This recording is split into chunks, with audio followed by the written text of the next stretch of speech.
the ice cold water. There's salt. There's two types of flour, soft and hard. There's the pastry and the bread. Yeah, it's all do it today. There's lots of cold butter in the fridge. And it's quick enough to cut these into chunks. Just like 1-inch cube chunks. Okay? This is But it Blitz, should be right? cold. Yes, this is the Blitz. Blitz puff pastry. This is the last puff pastry that you'll be seeing. Wow. And the method is very similar to what you've done in 2 other classes already. One class was with me. I'm going to scale up the water first. 250 ice cold water. There's another Cambro of ice over there, so should be enough for everybody. I'm going to dissolve my salt in the water. Just do a swirl. Continue to swirl like that. And then in the mixing bowl, I'm just going to sift, or not really sift, it doesn't need to be sifted. Combine the 2 flours, and just with my whisk, I'm just going to break the chunks, and also just blend it together. Okay, just like that. So into here, I'm going to toss the big chunks. Does this look familiar to you? Yes. Yeah, yeah, Paido, what was that method called? Biscuit method or pastry method, exactly the same. In the class that you guys were in with me, the 219, what did we do this method? Scones. Scones, yeah, exactly. So the method is the same, right? The ingredients just change. For Blitz puff, this is basically what it is. I'm tossing the big chunks of fat in here, and then I'm going to hydrate it with the water, the salt water. And then I'm going to just exactly the same, just toss it in until all the dry is wet. And I like to use my fingers in this case because sometimes the chunks of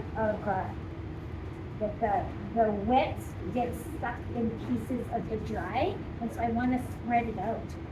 This is what they call the shaggy stage. That's shaggy. So you want it to look shaggy. And you want to keep the chunks of fat super, super big. Wow. How does the size of fat relate to the texture of the end product? Flakiness. Yeah. Yeah. When you guys made pie dough, you made mealy and flaky, right? Mm-hmm. And then there was a difference in the size of fat. And then in the hydration as well, right? Because there were more dry particles floating about. So typically, when the fat is really big, the hydration is a little bit more as well. I'm just tossing it in and kind of opening up the wet parts, so all the dry gets wet.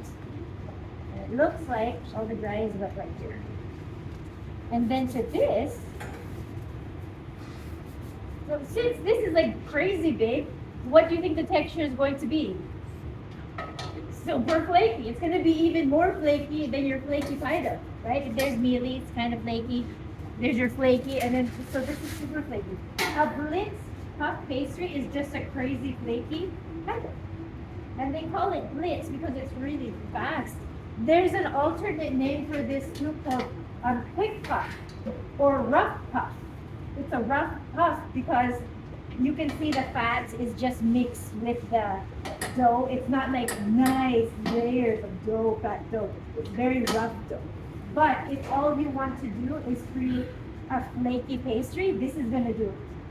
So this is a very typical way that cooks like to make puff pastry. This is very quick. Just even throw it in the food processor. Just give it a quick blitz. So what I'm doing now is I'm spreading it onto my parchment, and I kind of want to spread it and compress. I'm compressing it too in quite a big shape because later on it's going to help me when I have to roll it out. So just compress everything together, wrap it nice and tight. This is going to sit in the fridge for about 30 minutes just to make sure everything gets hydrated. Just like that. Put a plastic, wrap it nice and tight, and then let it sit. If you have time to give it its first turn today, do it. If you don't, do it tomorrow, as soon as you come in tomorrow. What kind of turn? So, I'll show you.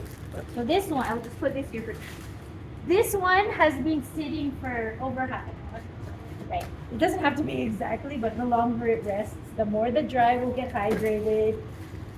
So I did this earlier, and now, if I can do this without using anything, it's come together, right? You can see it's come together, and now this one we start to laminate. This rough gets 3 books. Obviously, you don't want to pass this through the sheeter because you'll be cleaning the sheeter. So always, the first 2 turns, I just do it here on the table. And I'm only going to roll it to the length of this sheeter. Or the length of this paper, parchment. They only do it this long. That's why I spread it out a lot, because it makes this stage easier. If I just did it in one ball, then I'd be starting from a ball. So really squish it to big, let it rest, and then I'm going to roll it out. I will do that right now. Pretend it's this big, okay? And pretend it's nice and big. And that first fold, use the paper to help you. Remember, we're pretending it's nice and big. I don't want to make you stand here and watch me roll it. And then with the paper, I'm going to give it a book fold. Like so, and then fold it again. This is way too short. This is why you don't just roll it this long. When it's book, always go a little bit longer. And then fold it again. Wrap it up, 45 minutes. Or in your case, tomorrow, whenever, a rest, and then another book fold. With this, because it's so rough, you can't go back to back. Right? Not like your inverted and the classic. You can go 2 turns back to back. But this, it only gets the 3 book, but it's so rough that give it the 45 minutes in between. Okay? So I would like to see at the end of today that your 2 puffs, inverted and classic, completely laminated, and then your croissant Danish completely laminated, wrapped in the parchment and in plastic, resting in the fridge, ready for us to use tomorrow. And then this guy, if you get it to like this stage, compressed, wrapped in plastic, then tomorrow when you come in, you can dig into that. Any questions about that? Or this? After you've done that, please, the last people using the sheeter,